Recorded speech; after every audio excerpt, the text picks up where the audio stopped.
नेपालको उड्डयन क्षेत्रलाई कालो सूचीबाट नहटाउने इयुको निर्णयप्रति पर्यटन मन्त्री ढकाल आक्रोशित।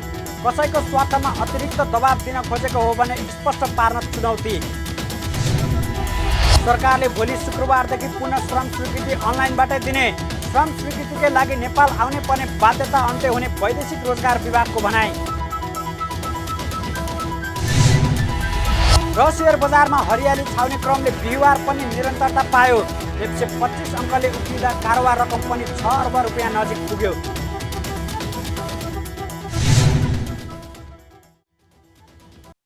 हामी छौं पल पल तपाईसँग,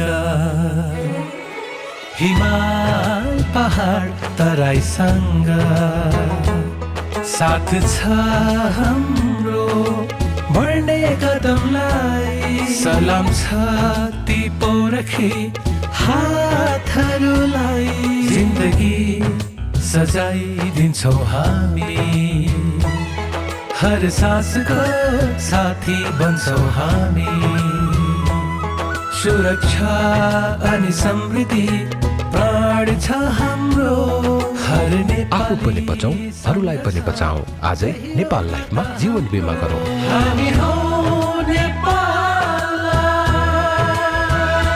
नेपाल लाइफ, किनकि जीवन अमूल्य छ।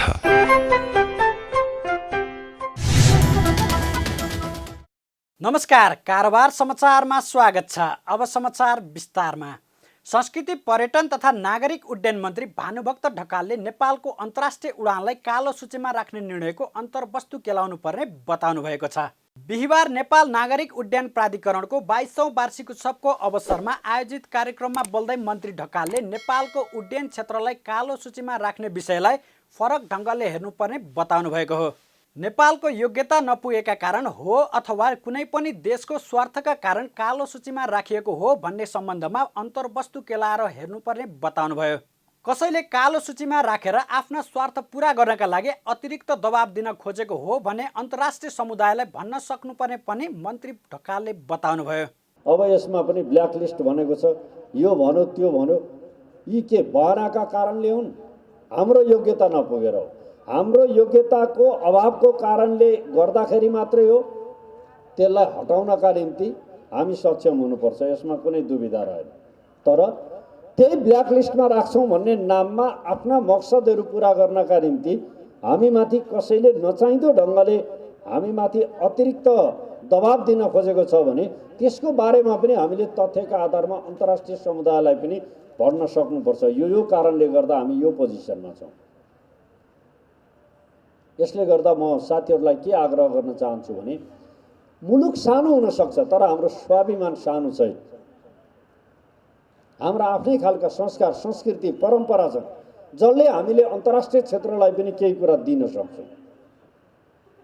अलिकति हामी गरिब जस्तो छौँ, त्यसले गर्दा थोरै हामीलाई चाहिँ डलर अथवा अरू कुनै कुरा देखाएर चाहिँ हामीसँग अतिरिक्त कुरा त्यो नलियोस् भन्ने कुरामा पनि यो वार्षिक उत्सवको सन्दर्भमा म साथीहरूसँग यो आग्रह गर्न चाहन्छु।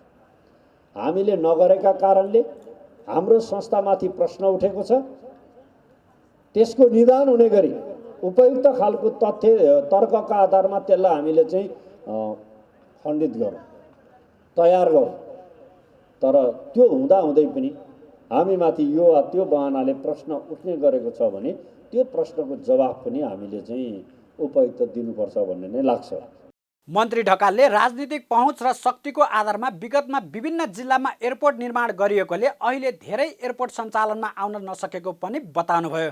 देशभर 55वटा एयरपोर्ट रहेकोमा 36वटा कालोपत्रे गरिएको र त्यसमा पनि 35वटा मात्रै सञ्चालनमा रहेको बताउनुभयो। 20वटा एयरपोर्ट सञ्चालनमा आउन नसक्नुले राजनीतिक पहुँच र शक्तिको आधारमा एयरपोर्ट बनाइएको स्पष्ट हुने बताउनुभयो। यो प्राधिकरणसँग सम्बन्धित जोडिएर एयरपोर्टहरू र अरूको कुरा गर्ने हो भने मलाई के लाग्छ भने हामी आवश्यकताका आधारमा एयरपोर्टहरू निर्माण गर्छौँ वा पहुँच र शक्तिको आधारमा त्यो इच्छा शक्ति पुरा गर्नका लागि निर्माण गर्छौँ भन्ने विषय चाहिँ एउटा बहस छलफलको विषय हो। मलाई के लागेको छ भने 55वटा हाम्रा एयरपोर्टहरू छन्, 36वटा कालेपत्र भएका छन्, त्यसमध्ये 35वटा चल्छन् भनेर जानकारी दिनुभएको छ। अब त्यसो गर्दाखेरि पनि 20वटा एयरपोर्टहरू चाहिँ चल्दैन। अब चुनाव घोषणा भएको छ, अब तल जिल्लातिर जाँदा उस्तै पर्यो भने गाउँपालिका पछि नै एयरपोर्टको घोषणा गर्नु पर्यो भनेर दबाब आउने र खास ठाउँका ठुला दबाबहरूका आधारमा हामीले एउटा सही नीति बनाउन नसक्ने हो भने घोषणा त त्यही हुने सम्भावना पनि त छँदैछ। भने यस्तो आधारमा घोषणा हुने एयरपोर्टको कुरालाई चाहिँ हामीले निरुत्साहित गर्नुपर्छ। आवश्यकताका आधारमा जुन ठाउँमा चल्छ त्यो ठाउँमा चल्ने गरी हामीले एयरपोर्ट बनाउनु पर्यो। कार्यक्रममा प्राधिकरणका महानिर्देशक राजन पोखरेलले कोभिडका कारण नेपालको उड्डयन क्षेत्रमा अर्बौं रुपियाँ नोक्सानी भएको बताउनुभयो। नेपाल वायु सेवा निगमले झन्डै 5 अर्ब, हिमालयन एयरलाइन्सले झन्डै 2 अर्ब र आन्तरिक तर्फका हवाई जहाज र हेलिकप्टर अपरेटरहरूले करिब 10 अर्ब 62 करोड रुपियाँ नोक्सानी बेहोर्नु परेको महानिर्देशक पोखरेलले बताउनुभयो। प्राधिकरणको आम्दानीमा पनि 80% अर्थात् 5 अर्ब 69 करोड रुपियाँ घटेको बताउनुभयो। कोभिड-19 को प्रकोपका कारण नेपाल लगायत विभिन्न मुलुकहरूले मार्च 2020 देखि लकडाउन तथा यात्रा प्रतिबन्ध लगाएपछि यस वर्ष मार्चदेखि नोभेम्बरसम्मको हवाई यात्रु आगमन अवस्था हेर्दा सन् 2019 को सोही अवधिको तुलनामा अन्तर्राष्ट्रिय तर्फ 86% र आन्तरिकतर्फ 73% हवाई यात्रु घटेको देखिन्छ। कोभिड-19 को प्रभावले नेपाली वायु सेवाहरूतर्फ नेपाल वायु सेवा निगमले करिब रु 5 अर्ब, हिमालय एयरलाइन्सले करिब रु 2 अर्ब तथा आन्तरिक तर्फका वायु सेवा कम्पनीहरू हवाई जहाज तथा हेलिकप्टर अपरेटरहरूले करिब रु 10 अर्ब 62 करोड बराबरको आम्दानी गुमाएको उल्लेखित वायु सेवाहरूको तथ्याङ्कबाट देखिन्छ। प्राधिकरणको यस वर्ष मार्च 2020 देखि नोभेम्बरसम्मको आम्दानीको अवस्था हेर्दा यो गत वर्षको सोही अवधिको तुलनामा करिब 80% अर्थात् 5 अर्ब 69 करोडले घटेको देखिन्छ। प्राधिकरणका अनुसार कोभिड रोकथामका लागि लकडाउन भएपछि अहिलेसम्मको अवधिमा अन्तर्राष्ट्रिय उडानमा 86% र आन्तरिक उडानमा 83% हवाई यात्रु घटेको जनाएको छ। संस्कृति पर्यटन तथा नागरिक उड्डयन मन्त्री भानुभक्त ढकालले कोभिड-19बाट मानव जीवनको रक्षा गर्ने दायित्व निर्वाह गर्दा विकास निर्माण लगायतका कामहरू ओझेलमा परेको स्वीकार गर्नुभएको छ। बिहिबार नेपाल पर्यटन बोर्डको 22औं वार्षिक उत्सव कार्यक्रमलाई सम्बोधन गर्दै पर्यटन मन्त्री ढकालले कोभिडबाट मानव जीवन जोगाउन सरकारको ध्यान केन्द्रित हुँदा विकास निर्माण पर्यटन लगायतका क्षेत्रका कार्यक्रमहरू कार्यान्वयन गर्न नसकिएको बताउनु भएको हो। कोभिडको कारण पर्यटन वर्ष 2020 स्थगित गर्नु परेको र यसले पर्यटन क्षेत्रमा ठूलो क्षति निम्ताएको पनि बताउनुभयो। कोभिडका कारण ठप्प भएको पर्यटन क्षेत्रको विकासका लागि सरकारले गर्न सक्ने कामहरू गर्न मन्त्रालय प्रतिबद्ध रहेको पनि बताउनुभयो।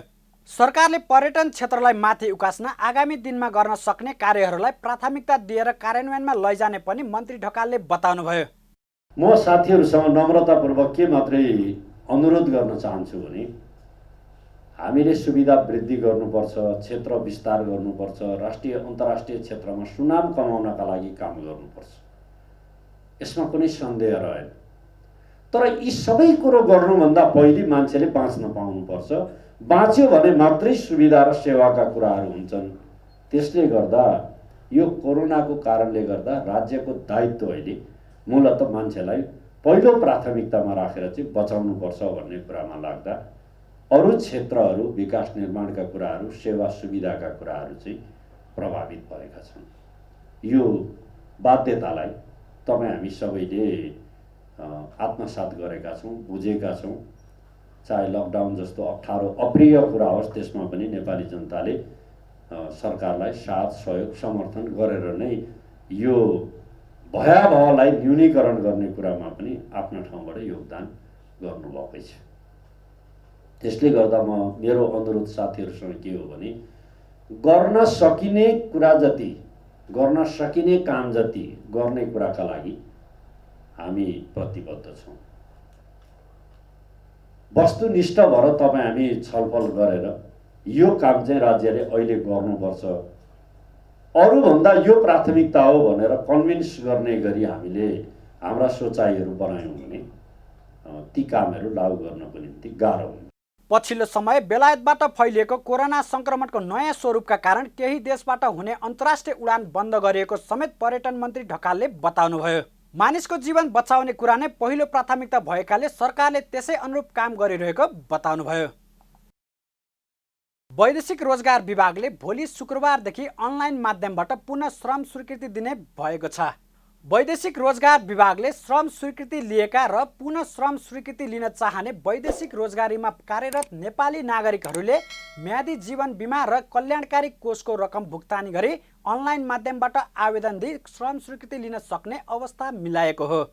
भोलिदेखि नै अनलाइन आवेदन भरेर पुनः श्रम स्वीकृति लिन सक्ने व्यवस्था गरिएको विभागका महानिर्देशक कुमार प्रसाद दाहालले बताउनु भएको छ। यो सेवा लागू भएसँगै पुनः श्रम स्वीकृति लिनका लागि विभागको कार्यालय धाउनुपर्ने बाध्यता अन्त्य हुने पनि उहाँले बताउनुभयो। एकपटक विभागबाट आइडी लिएका, फिङ्गरप्रिन्ट गराएका, बायोमेट्रिक लिइसकेका व्यक्तिहरूलाई पुरानै विवरणको आधारमा श्रम स्वीकृति दिने व्यवस्था मिलाइएपछि अनलाइनबाटै आवेदन दिएर निशुल्क सेवा लिन सकिने व्यवस्था गरिएको दाहालले बताउनुभयो। अहिले स्वदेशमा अथवा विदेशमा जहाँसुकै रहनुभएका जुन कामदारहरू हुनुहुन्छ अथवा कामको लागि आउनुभएको या त्यहीँ बस्नुभएका जो हुनुहुन्छ उहाँहरूले अब अफिसमा आइराख्नु पर्दैन। नम्बर 1 कुरा, कसले आउनु पर्दैन त्यो पनि हामीले सूचनामा स्पष्ट गरेका छौँ। जसको आइरिस लिनुभएको छ, जसले के अरे यो बायोमेट्रिक लिनुभएको छ, फिङ्गरप्रिन्ट लिनुभएको छ एकपटक, किनभने त्यहाँबाट चाहिँ त्यो उहाँहरूको रेकर्ड तानिन्छ।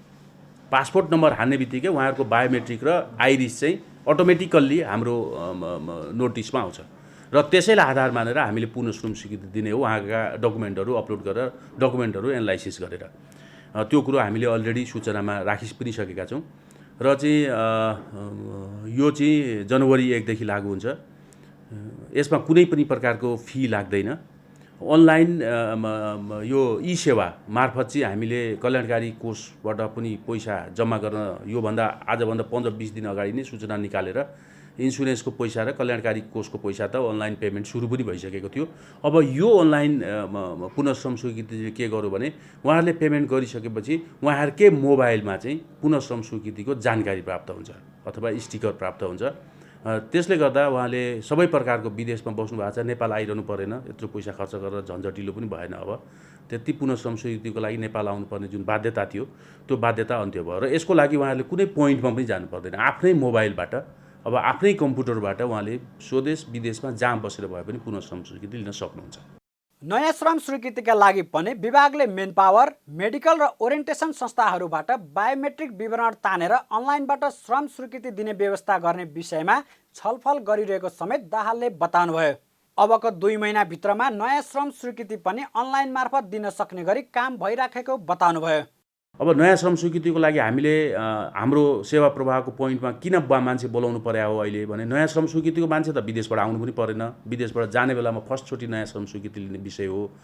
त्यसको लागि त्यो पोइन्टमा किन आउनु पर्यो भन्दाखेरि एउटा कुरो चाहिँ अघि हामीले भन्यौँ बायोमेट्रिक र आइरिसको लागि उहाँलाई आइडेन्टिफाई त हुनु पर्यो कहीँ न कहीँ। जस्तै पुनः श्रम स्वीकृति मान्छे एकपल्ट आइडेन्टिफाई भइसकेको छ, उहाँलाई दोस्रोचोटि आइडेन्टिफाई गर्नु पर्दैन, सोही मान्छे हो भने। त्यस कारणले उहाँहरूले पासवर्ड र युजर नेम चाहिँ राख्नु होला, तपाईँहरूको नहराउनु होला भनेको छौँ हामीले। किनभने त्यही पासवर्ड र युजर नेम चाहिँ अन्तिमसम्म प्रयोग भइराखेको हुन्छ। नयाँ श्रम स्वीकृतिवालाहरूको पासवर्ड र युजर नेम फर्स्टचोटि इन्ट्री भएको हुन्छ र बायोमेट्रिक लिने बेलामा र आइरिस लिने बेलामा उहाँहरूको हामीले एकचोटि उहाँहरूलाई आइडेन्टिफाई गर्नुपर्ने हुन्छ। तर यसलाई पनि हामी के गर्दैछौँ भने अब चाहे मेडिकल संस्थाहरू मार्फत होस्, चाहे मेन पावर कम्पनीलाई नै बायोमेट्रिक दिने हो कि उहाँहरूले आखिरमा सेलेक्सन प्रोसेसमा त छनौटमा त उहाँहरू नै हुनुहुन्छ भने उहाँहरूलाई नै अथवा कुनै मोडालिटीबाट नयाँ श्रम स्वीकृतिवालाहरूलाई पनि अफिस जानु नपर्ने गरी हामी सिस्टम मिलाउँदैछौँ। यसको अप्टिमाइजिङ अबको नेक्स्ट स्टेप भनेको चाहिँ नयाँले पनि अफिस जाने नगर्ने गरी यो धेरै टाइम लाग्दैन। यो नयाँ श्रम स्वीकृतिको पनि 60 देखि 70% काम भइ नै सकेको छ। त्यसैको ब्याकग्राउन्ड हो क्या यो, एउटै खालको सफ्टवेयर हो, यो फेमिसको एउटै सफ्टवेयर हो। त्यसमा अब बायोमेट्रिकको एउटा अप्टिमाइजिङ गर्ने काम मात्रै हाम्रो बाँकी छ। यो सल्लाह होइन, सायद अब 1-2 महिनापछि त्यो पनि तपाईँहरूले समाचार प्रसारण गर्न पाइहाल्नुहुन्छ, त्यसमा कुनै समस्या छैन। वैदेशिक रोजगारीमा जान एकपटक श्रम स्वीकृति लिइसकेका व्यक्तिहरूले पुनः श्रम स्वीकृति लिनु परेमा विभागको वेबसाइटमा रहेको अनलाइन श्रम स्वीकृति FEIMS मार्फत फारम भर्न सकिनेछन्। अनलाइनबाट पुनः श्रम स्वीकृति लिने व्यवस्था गरेपछि विदेशमा बसेका नेपालीहरूलाई श्रम स्वीकृति लिन नेपाल आउनुपर्ने बाध्यता हट्ने पनि दाहालले बताउनुभयो। पूर्व राष्ट्रपति डाक्टर रामवरण यादवले प्रतिनिधि सभा विघटनको असंवैधानिक कदमले देश अनिश्चितताको बाटोमा गएको बताउनु भएको छ। बिहिबार काठमाडौँमा राष्ट्रिय मेलमिलाप दिवसको अवसरमा तेज तीर्थ ट्रस्टको आयोजनामा गरिएको एक कार्यक्रमलाई सम्बोधन गर्दै पूर्व राष्ट्रपति यादवले प्रतिनिधि सभा विघटनको कदमले लोकतन्त्र, संविधान, राष्ट्रियतालाई दूरगामी असर पार्ने र देश अनिश्चितताको बाटोतर्फ गइरहेको बताउनुभयो। उहाँले असंवैधानिक कदमलाई सच्याउन सबै देशवासीको जिम्मेवारी रहेको पनि बताउनुभयो। पूर्व राष्ट्रपति यादवले अदालत नेपाली जनताको आशा र भरोसाको संस्था भएकोले अदालतबाट न्याय हुनेमा सबै लोकतन्त्रवादी र आफ्नो पनि आशा रहेको विश्वास व्यक्त गर्नुभयो। जो संस्था कार्यकारिणीद्वारा असंवैधानिक ढङ्गले जुन भङ्ग भयो त्यसलाई कसरी असंवैधानिक कार्यलाई संवैधानिक बनाउने पोलिटिकल पार्टीको, पत्रकारको, चेतनशील नागरिकको, सम्पूर्ण देशवासीको जिम्मेवारी छ। यसमा अहिले अदालतले त्यो पनि सेपरेसन अफ पावरको अनुसार 4वटा अङ्गमा एउटा अङ्ग जो संविधानको व्याख्याता हुन्छ र संविधान ट्र्याकमा छ कि छैन, संविधान अनुसार कार्यकारिणीले काम गरेछ कि छैन, त्यो सारा कुराको छिनोफानो गर्ने त्यो एउटा संस्था छ जहाँ नेपाली जनताको आशा र भरोसाको त्यो संस्था अहिले छ। त्यो संस्थामाथि सबैको विश्वास, सबै लोकतन्त्रवादीको विश्वास, मेरो पनि त्यही आशाले गरिरहेको छु। त त्यहाँबाट न्याय हुने हो। त्यो प्रजातन्त्रको लागि, संविधानको लागि, व्यवस्थाको लागि, राष्ट्रियताको लागि निश्चय नै आगामी दिन फलदायक हुनेछ भनेर हामी विश्वास गरौँ। यादवले 2033 सालमा बीपी कोइराला र गणेशमान सिंह क्षेत्रीय राजनीतिको जटिलताका कारण देशमा प्रजातन्त्र, राष्ट्रियता र शान्तिको निम्ति मेलमिलापको नीति लिएर नेपाल फर्किएको स्मरण गर्दै अहिलेको परिस्थितिमा क्षेत्रीय राजनीति झनै जटिल बनेको बताउनुभयो। नेपालको अहिलेको राजनीतिक अवस्थामा अन्तर्राष्ट्रिय ध्यान पनि केन्द्रित रहेको भन्दै पूर्व राष्ट्रपति यादवले यस्तो अवस्थामा लोकतान्त्रिक संस्थाहरूले आफ्नो कर्तव्य निर्वाह नगरे राष्ट्रलाई भलो नहुने बताउनुभयो। भू राजनीतिक समसामयिक अवस्थालाई चिन्तन गरी स्वस्थ विदेश नीति नल्याए राष्ट्रको जगेर्ना गर्न अप्ठ्यारो पर्ने पनि उहाँको भनाइ छ। त्यो क्षेत्रीय राजनीति अहिले झन् जटिल भएको छ। हाम्रो भू राजनीतिक सामरिक अवस्थालाई चिन्तन नगरेर स्वस्थ एउटा विदेश नीति नल्याइकन हामीले आफ्नो राष्ट्रको जगेर्ना गर्न अप्ठ्यारो पर्छ। अहिलेको स्थिति सिर्फ रिजनल पोलिटिक्स होइन कि अन्तर्राष्ट्रिय पोलिटिक्स पनि, अन्तर्राष्ट्रिय देशहरूको ध्यान पनि त्यसमा तानिएको छ। त्यसको कारण छ कि हामी दुईटा ठुलो देशको बिचमा अवस्थित छौँ। त्यो दुईटा ठुलो देश अहिले आम्ने सामने खडा छ, तानातान छ। त्यो हामीले अहिले पढिरहेछौँ, बुझिरहेछौँ र उत्तर र दक्षिणको जुन प्रकारले खुला यहाँ जुन प्यारेड भइरहेको छ त्यसले गर्दा अन्तर्राष्ट्रिय ध्यान आकर्षित हुन्छ र हाम्रो राष्ट्रको लागि त्यो सुखद हुँदैन। यो अवस्थामा मैले, तपाईले, सम्पूर्ण देशवासीले र लोकतान्त्रिक संस्थाहरूले आफ्नो आफ्नो कर्तव्य निर्वाह गरेन भने हामीले राष्ट्रलाई भलो गर्न सक्दैनौँ। पूर्व राष्ट्रपति यादवले राष्ट्र र राष्ट्रियताको दूरगामी प्रभावलाई विचार नगरी प्रतिनिधि सभा विघटन गरेर लोकतन्त्रलाई आघात पारिएको बताउनुभयो। राष्ट्रिय शक्ति मिलेर सबै समस्याको निदान हुने भन्दै उहाँले मेलमिलापको नीति आजको दिनमा अझ सान्दर्भिक भएर गएको उल्लेख गर्नुभयो। सभामुख अग्निप्रसाद सापकोटाले संविधानको रक्षाका लागि आफ्नो भूमिकाबारे सबै पक्षसँग परामर्श लिइरहेको बताउनु भएको छ। बिहिबार विभिन्न पार्टी सम्बन्ध महिला सङ्घका संयुक्त टोलीको ज्ञापन पत्र बुझ्दै सभामुख सापकोटाले प्रधानमन्त्रीलाई प्रतिनिधि सभा विघटन गर्ने अधिकार नदिएको सम्बन्धमा आफूले यसअघि नै विज्ञप्ति निकालिसकेको र संविधानको रक्षाका लागि आफ्नो भूमिकाबारे परामर्श लिइरहेको बताउनु भएको हो। सभामुख सापकोटाले प्रधानमन्त्रीलाई प्रतिनिधि सभा विघटन गर्ने अधिकार संविधानले नदिएको विषयलाई समावेश गरेर अदालतमा उत्तर दिन लागेको समेत बताउनुभयो।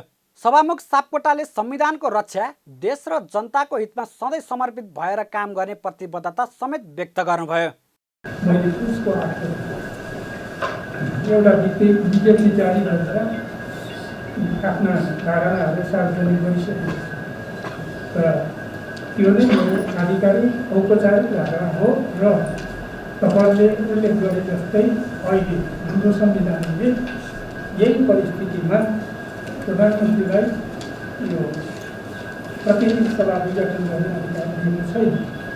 त्यस अर्थमा मैले आफ्नो धारणा पहिले नै सार्वजनिक गरेको छु। म अदालतमा पनि त्यही अनुसारको उत्तर दिँदैछु र अहिले सभाको जिम्मेवारीको हिसाबले मेरो भूमिका के हुन्छ, संविधानको रक्षाका लागि र समग्र परिस्थितिमा मैले कसरी भूमिका खेल्नुपर्छ, देश र जनताको अतिकतम हितका लागि मैले के भूमिका खेल्नुपर्छ भनेर मैले राष्ट्रका सबै सम्बद्ध पक्षसित बृहत विहङ्ग व्यापक परामर्श, राय, सल्लाह, सुझाव दिइरहेको छु।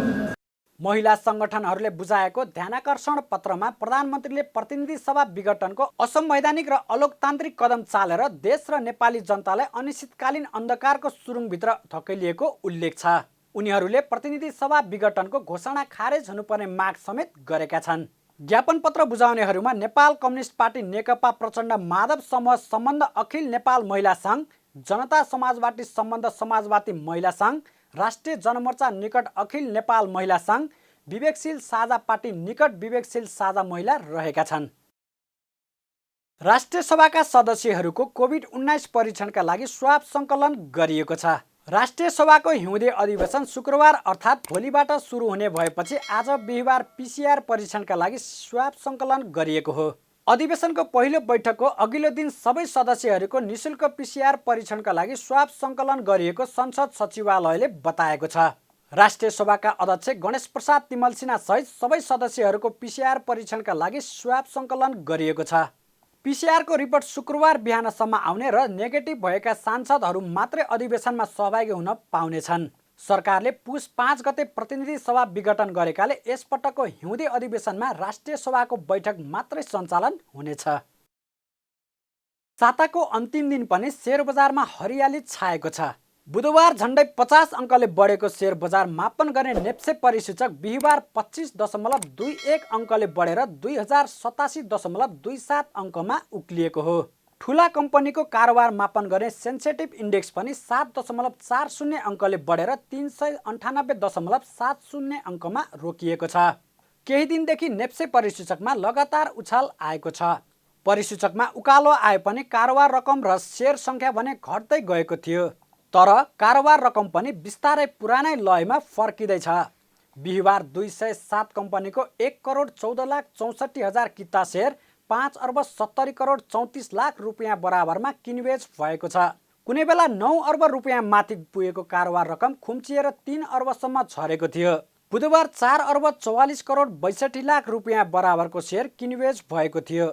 आज निर्जीवन बिमा समूहको बाहेक सबै समूहको परिसूचकमा हरियाली देखिएको छ। कारोबार रकमको आधारमा हिमालयन डिस्टिलरी अग्र स्थानमा रहेको छ।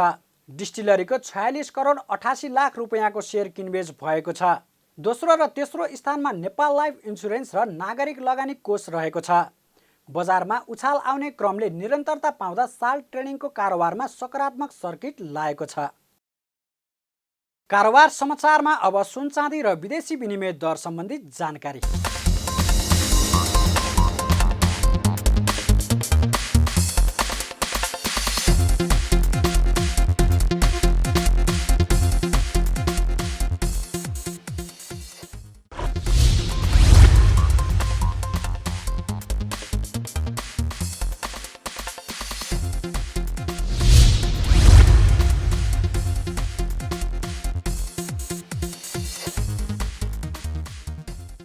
बिदा हुनुअघि अहिलेसम्मका प्रमुख समाचार फेरि एकपटक। नेपालको उड्डयन क्षेत्रलाई कालो सूचीबाट नहटाउने इयुको निर्णयप्रति पर्यटन मन्त्री ढकाल आक्रोशित। कसैको स्वार्थमा अतिरिक्त दबाब दिन खोजेको हो भने स्पष्ट पार्न चुनौती। सरकारले भोलि शुक्रबारदेखि पुनः श्रम स्वीकृति अनलाइनबाटै दिने। श्रम स्वीकृतिकै लागि नेपाल आउनै पर्ने बाध्यता अन्त्य हुने वैदेशिक रोजगार विभागको भनाइ। र सेयर बजारमा हरियाली छाउने क्रमले बिहिबार पनि निरन्तरता पायो। 125 अङ्कले उठिँदा कारोबार रकम पनि 6 अर्ब रुपियाँ नजिक पुग्यो।